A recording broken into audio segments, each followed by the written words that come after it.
అందరికీ నమస్కారం అండి. ఎత్ర నారీ పూజ్యంతే రమంతే తత్ర దేవత. ఇది భారతదేశం మహిళల పట్ల చూపిస్తున్న ఒక నిబద్ధత. ఎప్పటి నుంచో అనాదిగా మహిళలకి ఇస్తున్న ఒక వాల్యూ.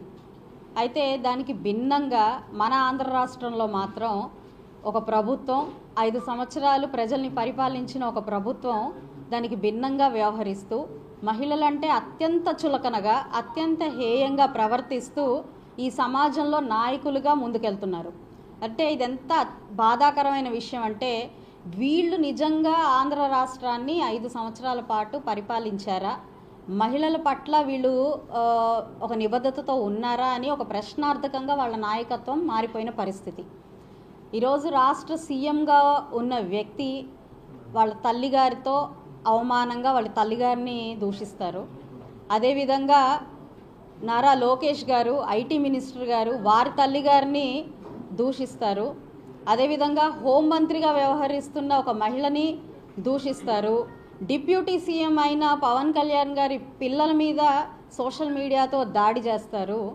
ఇక ఎమ్మెల్యేలుగా వ్యవహరిస్తున్న మహిళా ఎమ్మెల్యేలుగా వ్యవహరిస్తున్న ఎందరో మహిళా ఎమ్మెల్యేలని ఎంతో హేయంగా నీచంగా కించపరిచే మాటలతో సోషల్ మీడియా దాడులతో ముందుకెళ్తారు.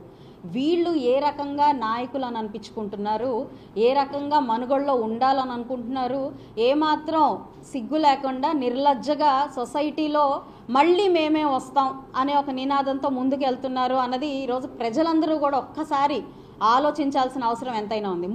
మరీ ముఖ్యంగా మహిళా మనులకి ఇది నిజంగా ఒక ఆలోచించతగ్గ తరుణం అని నేను చెప్తాను.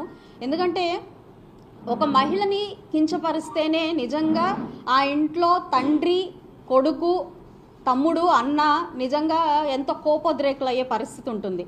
అలాంటిది ఒక రాష్ట్రానికి సీఎం అయిన వ్యక్తి యొక్క తల్లిని భయంకరాతి భయంకరంగా దూషించినప్పుడు దానికి ప్రతిచర్యగా ఇక్కడ ఉన్న నాయకులు కానివ్వండి, కార్యకర్తలు కానివ్వండి, అభిమానులు కానివ్వండి రియాక్ట్ అయితే దానికి అర్థం లేని విధంగా దాన్ని సమర్థించుకుంటూ ఎలా తీసుకెళ్లారో, ఎంత వికృతంగా దాన్ని డైవర్ట్ చేశారో అందరం చూసాం ఇక్కడ.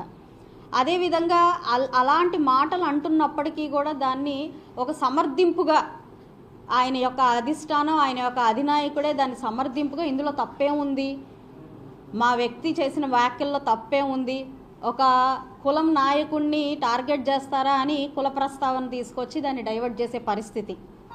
అదేవిధంగా మీరు లోకేష్ గారి తల్లిని నిండు అసెంబ్లీలో మీరు అవమానించినప్పుడు దానికి రియాక్ట్ అయ్యి ఏదైనా మాట్లాడితే దానికి ఇంకా వింతైన పోకళ్ళు పోయి దానికి ప్రెస్ మీట్లు పెట్టి మాట్లాడే పరిస్థితి.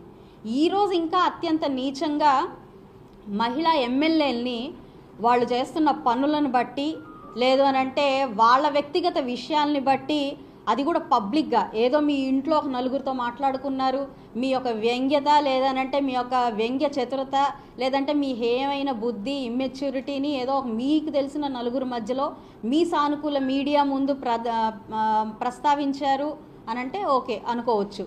అక్కడతో మీ బుద్ధి, మీ కుంచిత బుద్ధి ఎంతవరకు ఉందో అర్థం చేసుకోవచ్చు. కానీ బహిరంగ సభల్లో, పబ్లిక్ ప్లేసెస్లో, పబ్లిక్ ముందు ఒక మహిళని తక్కువ చేసి మాట్లాడి అడ్రస్ చేయడమే తప్పైన పరిస్థితుల్లో ఈ రాష్ట్రంలో ఒక మహిళా ఎమ్మెల్యేలుగా ఉన్న వ్యక్తుల పట్ల, హోమ్ మినిస్టర్ల పట్ల మీరు ఇలాగ ప్రవర్తిస్తూ మాట్లాడుతున్నారు అని అంటే, దాన్ని మీరు పైపెచ్చి సమర్థించుకుంటున్నారు అని అంటే మీరు అసలు ఏ నాయకత్వానికి సంబంధించిన వ్యక్తులు, ఏ నాయకత్వాన్ని ఈ ఆంధ్ర రాష్ట్రంలో ముందుకు తీసుకెళ్తున్నారో మనం ఒక్కసారి ఆలోచించాల్సిన అవసరం ఉంది. ఒక వ్యక్తి ఈరోజు జుట్టు పట్టుకొని బయటికి లాక్కొస్తాను అని చెప్పి అవమానకరంగా మాట్లాడతాడు. ఇంకొక వ్యక్తి నువ్వు బయటకు వస్తే నేను చంపేస్తాను, బయటికి ఎలా తిరుగుతావో చూస్తాను అని చెప్పి మరొక ఎమ్మెల్యేని బెదిరిస్తాడు. మరొక మహిళా ఎమ్మెల్యేని నీ క్యారెక్టర్ మంచిది కాదు, మీ క్యారెక్టర్ మాకు తెలుసులే అని చెప్పి ఎంతో వ్యంగ్యంగా పబ్లిక్గా చెప్తాడు. ఇంకొక మహిళా ఎమ్మెల్యేని సోషల్ మీడియా వేదికగా తీసుకొని ఇష్టం వచ్చినట్టుగా చాలా అసహ్యంగా సోషల్ మీడియా పోస్టులు పెట్టి, కమెంట్లు పెట్టి వాళ్ళని నైతికంగా వాళ్ళ వాల్యూని తీసే ప్రయత్నం చేస్తారు. ఇంకా మరీ ముఖ్యంగా ఈరోజు తీసుకుంటే ఇది ఎంత విచిత్రమైన, ఎంత నీచమైన విషయం అనంటే ఒక మహిళ యొక్క ఆహార్యం పట్ల, ఒక మహిళ యొక్క వ్యక్తిగత ఇష్టాల పట్ల ఈరోజు చర్చించుకొని బహిరంగ చర్చించుకునే దౌర్భాగ్యంలో ఒక నాయకులు ఉన్నారు అని అంటే ఆ నాయకులకి, ఆ నాయకత్వానికి మహిళల పట్ల ఉన్న నిబద్ధత ఏంటి, గౌరవ మర్యాదలు ఏంటో ఈరోజు అర్థం చేసుకోవాలి. ఈ మహానాయకుడు అమర్నాథ్ గారు, గుడివాడ అమర్నాథ్ గారు, ఆయన చెప్తారు వాళ్ళ ఫ్యామిలీలో ఆయన తండ్రి లేని వ్యక్తి, మొత్తం మహిళలే ఆయన్ని పెంచారు అని చెప్తారు. అదేవిధంగా ఆయనకి 2 కుమార్తెలు ఉన్నారు, మహిళల పట్ల నాకు చాలా గౌరవం ఉంది అని చెప్తారు. మీకు ఈ మాత్రం కాస్త కూడా ఇంకిత జ్ఞానం లేదా అన్నది ఈరోజు నా ప్రశ్న.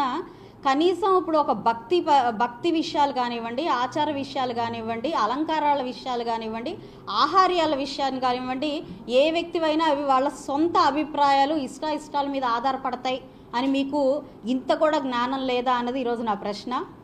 వాటిని మీరు పబ్లిక్గా దాన్నే పెద్ద విషయంగా ఈరోజు చర్చిస్తున్నారు అని అంటే మీరు ఆలోచన విధానము, మీ యొక్క మెచ్యూరిటీ లెవెల్ ఎక్కడ ఉంది అన్నది ఒకసారి మీరు క్వశ్చన్ చేసుకోవాలి.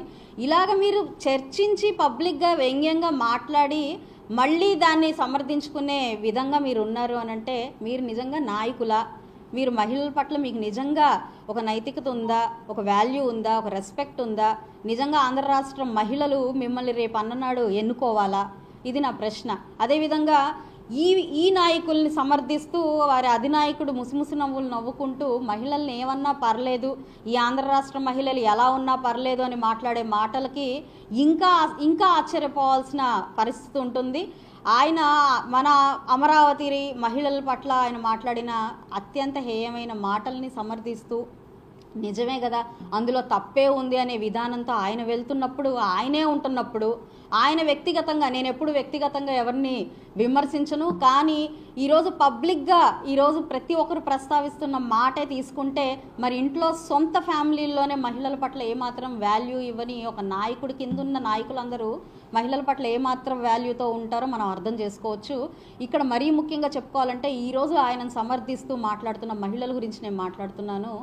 మీరు ముందు ఒక నాయకుడి కింద కార్యకర్తలు కావచ్చు, లేదు అని అంటే ఏదైనా ఎమ్మెల్యేలు కావచ్చు, ఎక్స్ ఎంపీలు కావచ్చు, ఎక్స్ మినిస్టర్లు కావచ్చు, ఎన్నో పదవుల్లో మీరందరూ ఉండొచ్చు. అయినప్పటికీ ముందుగా మీరు ఒక మీరు మహిళ అయ్యుండి ఈరోజు ఒక నాయకుడు మహిళా నాయకురాలని, కామన్ మ్యాన్నే మీరు ఇంత నీచంగా కించపరుస్తూ మాట్లాడుతూ ఉన్నప్పుడు వాటిని ఖండించకుండా అందులో తప్పేముంది అని మీరు మహిళ అయ్యుండి మీరు సమర్థిస్తున్నారు అని అంటే మీరు మహిళగా రేపొద్దున అదే పార్టీలో మనుగడ సాగించగలుగుతారా?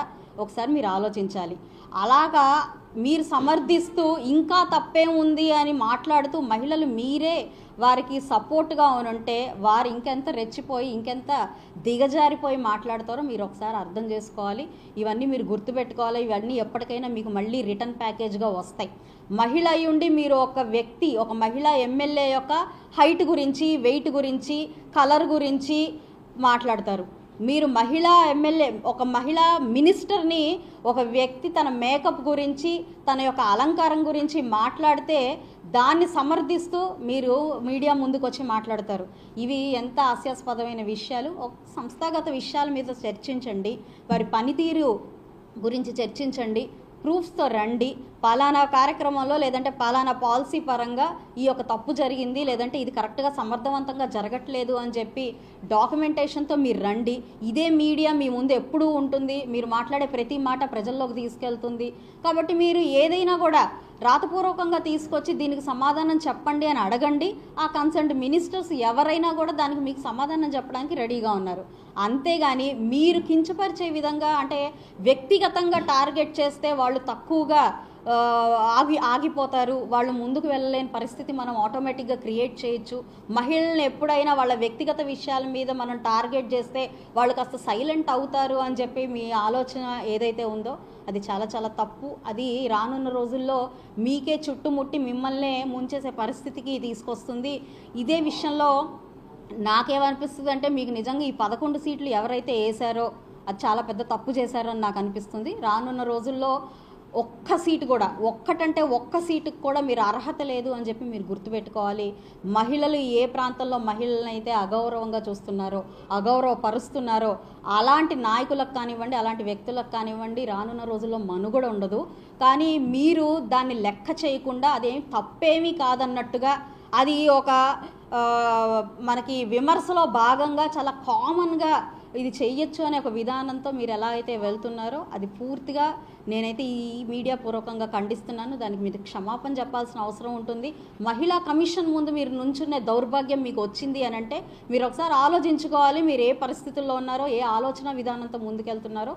కాబట్టి దీన్ని నేను పూర్తిగా ఖండిస్తూ, మీరు మహిళా లోకానికి, మన హోమ్ మినిస్టర్ అనిత గారికి బహిరంగంగా క్షమాపణ చెప్పి తీరాలి.